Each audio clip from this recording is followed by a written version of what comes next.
Kita tahu, saat ini secara teknis kekuatan timnas Indonesia, Arab Saudi, dan Irak relatif berimbang.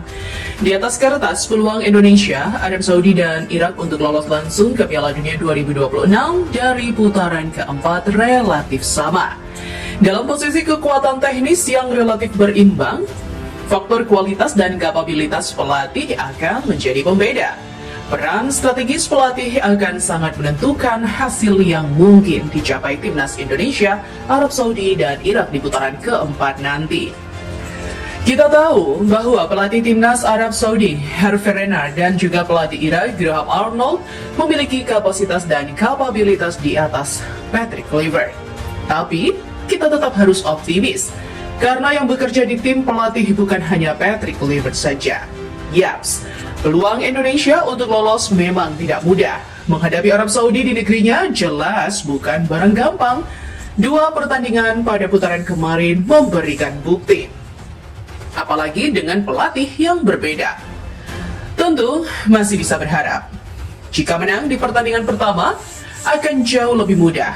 Walaupun pada pertandingan terakhir bisa jadi mereka berdua masih main mata. Mencuri poin di pertandingan kedua sangat riskan. Lalu bagaimana dengan stamina para pemain?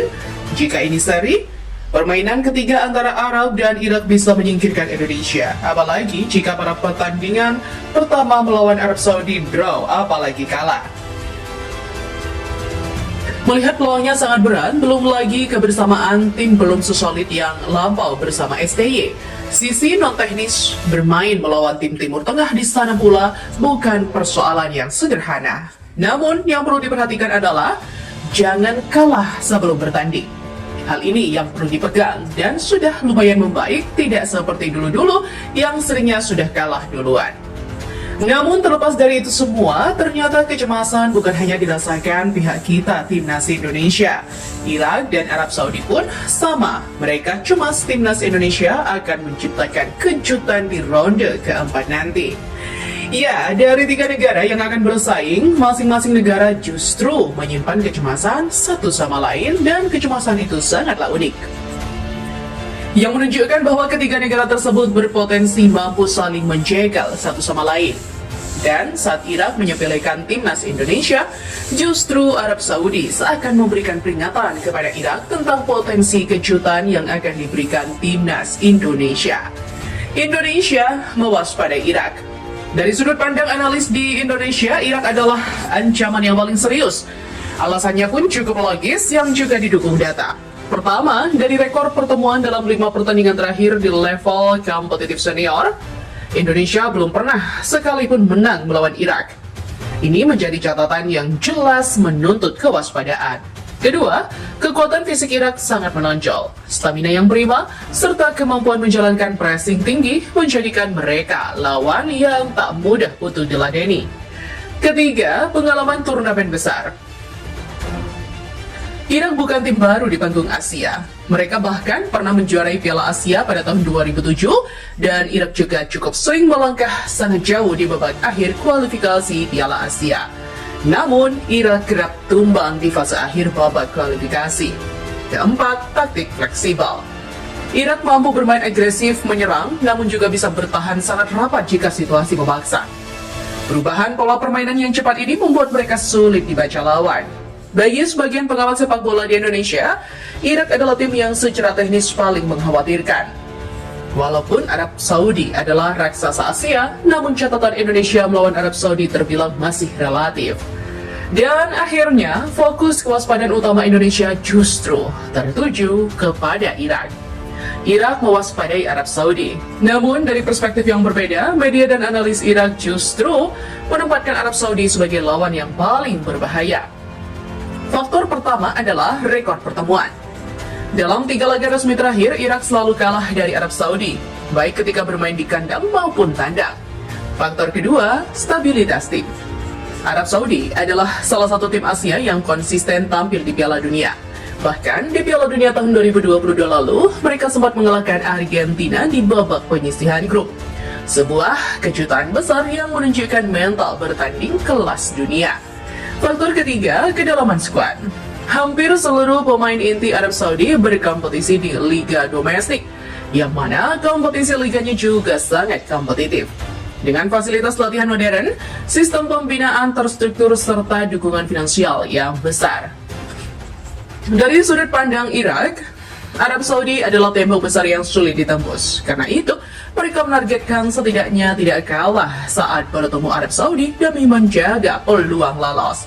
Jika Indonesia mewaspadai Irak, sedangkan Irak mewaspadai Arab Saudi, dan ternyata Arab Saudi sendiri menempatkan Indonesia sebagai lawan yang paling berbahaya dan sangat diwaspadai oleh Arab Saudi. Sejumlah analis pengamat sepak bola Arab Saudi telah membedah dan menakar kekuatan timnas Indonesia saat ini, yang sudah sangat jauh berbeda dari beberapa tahun terakhir. Dan dari analis tersebut, Arab Saudi menilai Indonesia adalah lawan yang paling berbahaya di putaran keempat ini. Indonesia dinilai telah menjelma menjadi tim yang sangatlah berbahaya, sebab berbagai faktor yang juga didukung oleh data dan realistis di lapangan. Arab Saudi yang memiliki peringkat FIFA tertinggi di grup ini justru paling mewaspadai Indonesia. Faktor yang pertama, hasil pertemuan terakhir. Dalam 2 laga terakhir melawan Indonesia, Arab Saudi 1 kali imbang di kandangnya sendiri dan sekali lagi Arab Saudi kalah 2-0 dari Indonesia. Dari 2 pertemuan saja, Indonesia berhasil menambang 4 poin berharga atas Arab Saudi. Bahkan Indonesia disebut sebagai negara yang menjegal langkah Arab Saudi hingga gagal lolos langsung ke Piala Dunia. Faktor kedua, perkembangan pesat timnas Indonesia. Dengan semakin banyaknya pemain yang berkarir di Eropa, kualitas permainan Indonesia meningkat signifikan. Gaya mainnya kini lebih sulit diprediksi. Bagi Arab Saudi, dengan dihuni banyak pemain berkualitas, Indonesia memiliki permainan yang taktis. Indonesia sangat kuat saat menguasai bola, namun mereka juga sangat kuat saat bertahan. Dan yang lebih berbahaya, serangan balik cepat Indonesia yang kerap tidak mampu diatasi oleh pertahanan Arab Saudi. Faktor ketiga, media Saudi menilai mentalitas bertarung Indonesia saat ini sangatlah kuat. Indonesia merupakan tim yang tak pantang menyerah. Mulai dari peluit awal pertandingan hingga peluit akhir pertandingan, Indonesia tetap berbahaya. Dan untuk meladeni Indonesia dibutuhkan stamina yang prima, fokus penuh sepanjang laga. Sepersekian detik kehilangan fokus saja, Indonesia bisa dengan cepat mengepung bahkan menciptakan peluang berbahaya. Faktor keempat, Arab Saudi memiliki ambisi balas dendam pada Indonesia. Namun, jika Indonesia lebih siap daripada tuan rumah, justru tekanan psikologis itu akan menimpa tuan rumah Arab Saudi. Sebab tuntutan publik Saudi sangat besar agar dapat mengalahkan Indonesia di kandang sendiri.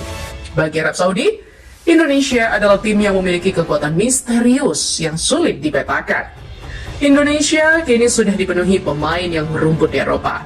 Mereka bisa bermain secepat, secara agresif dan terstruktur, ditambah dengan stamina yang mendukung, tak hanya kuat dalam menguasai bola. Bagi Arab Saudi, Indonesia juga mampu bertahan rapat dan disiplin jika dibutuhkan.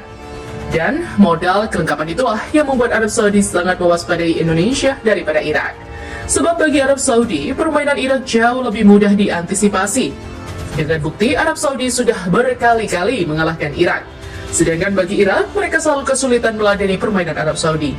Pola roda yang mengunci satu sama lain. Jika kita gambarkan, pola kewaspadaan ini membentuk semacam roda. Indonesia waspada terhadap Irak, Irak waspada terhadap Saudi, dan Arab Saudi waspada terhadap Indonesia. Artinya, tidak ada satupun tim yang merasa dominan mutlak atas semua lawan. Semua saling mengantisipasi, semua saling mencemaskan, dan semua punya peluang saling mengalahkan. Potensi jalannya pertandingan dan skenario klasmen.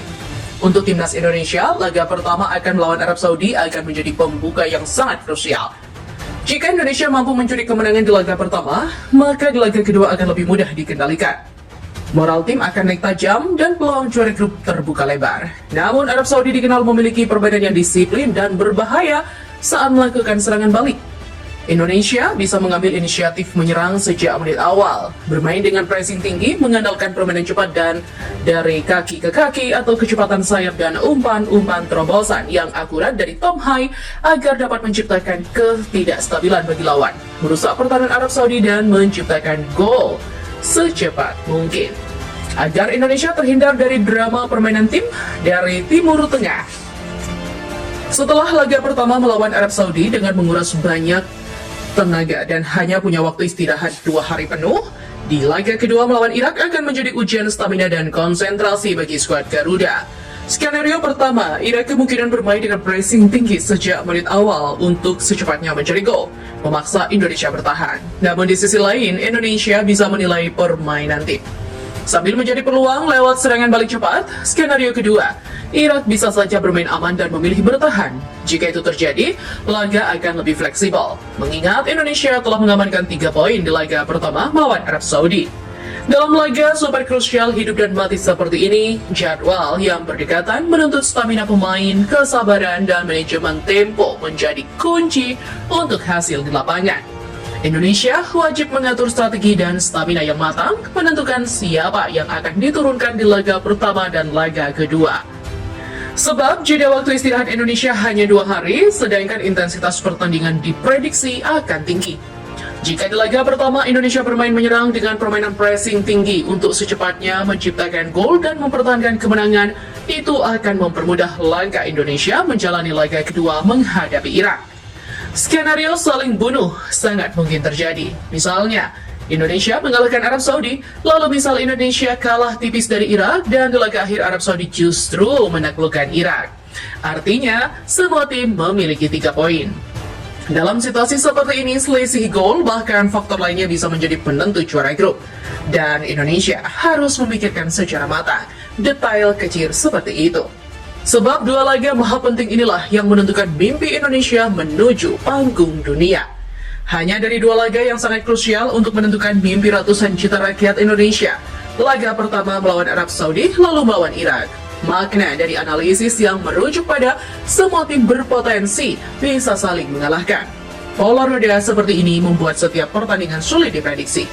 Tim yang dianggap lebih lemah di atas kertas bisa menjadi pengganjal utama bagi tim yang lebih kuat. Konsistensi menjadi kunci. Tidak cukup hanya mengalahkan lawan yang paling diwaspadai, hasil positif melawan lawan lainnya juga sama pentingnya. Pertarungan 3 kekuatan ini bukan sekedar adu kualitas individu atau sejarah panjang. Ini adalah ujian siapa yang paling mampu mengelola tekanan, membaca permainan lawan, dan memanfaatkan setiap peluang kecil yang muncul. Dengan hanya 1 tiket langsung yang diperebutkan, putaran keempat ini akan menjadi laga hidup mati yang penuh drama. Setiap kesalahan bisa menjadi bencana. Setiap kemenangan bisa membuka pintu sejarah baru. Dan dari sinilah sepak bola Asia akan kembali menunjukkan bahwa kekuatan sesungguhnya tidak hanya berada di kaki pemain, tetapi juga di kepala, di hati, dan di mentalitas seluruh tim.